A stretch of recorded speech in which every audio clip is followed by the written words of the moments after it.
म्हणजे याला जास्त केलं, मला कमी केलं, अशा प्रकारचे वाद होण्याची शक्यता आहे. वाणीमध्ये थोडासा संयम तुम्ही राखणंच गरजेचं आहे. ज्याच्यामुळे अनावश्यक गैरसमज टळतील, निर्माणही होणार नाहीत आणि जर निर्माण झाले तर ते टळतील. थोडक्यात हा महिना तुमच्या स्वतःचा सह परिवाराची काळजी घेण्याचा आहे.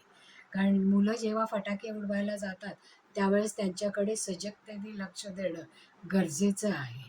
नोकरी व्यवसायासाठी, शिक्षणासाठी अनेक कारणांनी तुमचा प्रवास होणार आहे, जो तुमच्यासाठी अत्यंत लाभदायक देखील राहील आणि तिथे होणाऱ्या ओळखींचा दीर्घकाळ तुम्हाला फायदा होणार आहे. वाहनाच्या खरेदीसाठी हा तुमच्यासाठी उत्तम काळ आहे, परंतु योग्य नियोजन करूनच खरेदी करा. हा सल्ला तुम्हाला देण्यात येत आहे. प्रेमात काही गैरसमज होऊ शकतील, पण तुम्ही चर्चा जर व्यवस्थित सामोपचाराने केली तर त्याबाबतीत जास्त चिंता करावी लागणार नाही. या काळात तुमच्या संततीच्या यशाच्या बातम्या येतील, म्हणून त्यांना तुम्ही प्रोत्साहन द्यायला हवं. विवाह इच्छुक, त्यामुळे संततीही खुश होईल. कारण ज्यावेळेस ते एखाद्या स्पर्धेत किंवा एखाद्या परीक्षेमध्ये प्रावीण्य मिळवतात, त्यावेळेस जर आपण त्यांना शाबासकी दिली तर त्यांना त्याचा जास्त फायदा होतो आणि ते जास्त अभ्यास करतात. आता तुम्हाला नवीन प्रोजेक्ट प्राप्त होण्याची शक्यता आहे.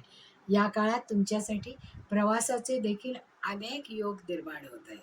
प्रवासातून तुम्ही आनंद तर प्राप्त करणारच आहात आणि प्रगतीच्या संधीही त्याच्यामुळे निर्माण होतील. नवीन नवीन गोष्टींमुळे, नवीन नवीन ज्ञानामुळे प्रगतीच्या संधी ज्या निर्माण झालेल्या आहेत त्याचा तुम्ही सकारात्मक दृष्टीने विचार करा.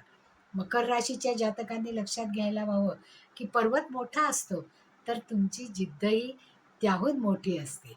या महिन्यात तुमच्यासमोर काही आव्हानही येतील, परंतु परिश्रमाने आणि संयमाने तुम्ही त्याच्यावर विजय प्राप्त करणार आहात.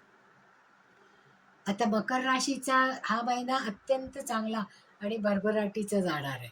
आता मकर राशीने या महिन्यामध्ये कोणती उपासना करणं गरजेचं? दर शनिवारी तुम्ही जर ओम प्राम प्रीम प्रौम सा शनिश्चराय नमा या मंत्राचा जप करा, शनिस्तोत्र किंवा हनुमान चालिसाचं पठण करा, ज्याच्यामुळे तुमची ही पॉझिटिव्हिटी किंवा तुमच्या या धंद्यामध्ये, या व्यवसायामध्ये, नोकरीमध्ये ज्या संधी चालून आलेल्या आहेत त्या जास्तीत जास्त कॅश होतील.